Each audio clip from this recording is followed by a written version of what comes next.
جمہوریت میں طاقت کا سرچشمہ کون؟ عموماً یہ کہا جاتا ہے کہ جمہوری نظام میں طاقت کا سرچشمہ عوام ہوتے ہیں، اور یہ طاقت جب وہ کسی شخص کے ہاتھ میں دے دیتے ہیں اسے حکمران بنا دیتے ہیں۔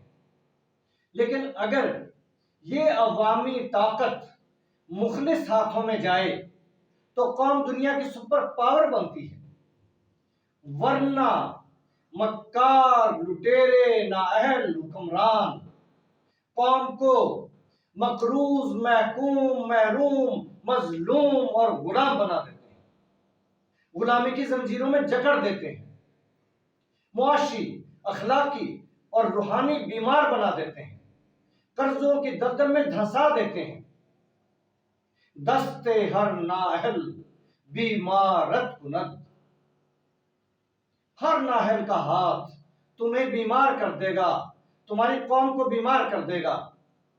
سوئے مادر آ کے تیمارت کند، ماں کی طرف پلٹو کہ وہ تمہاری تیمارداری کرے، عیادت کرے، بیماریوں سے نجات دلائے۔ اپنی پاک دھرتی، اپنی مقدس ماں کی طرف توجہ دو۔ اس پاک دھرتی کو، کلمے کی دھرتی کو، کلمے کی سرزمین بناؤ، کلمے کی زمین پہ کلمے کا نظام چلاؤ۔ یہ نظام وہ نظام ہے جو انسانیت کی بقا کا ضامن ہے۔ یہ نظام انسانیت کی خدمت کا نظام ہے، قیادت کا نظام ہے، سیاست کا نظام ہے، خدمت کا نظام ہے۔ یہ نظام لانا ہے۔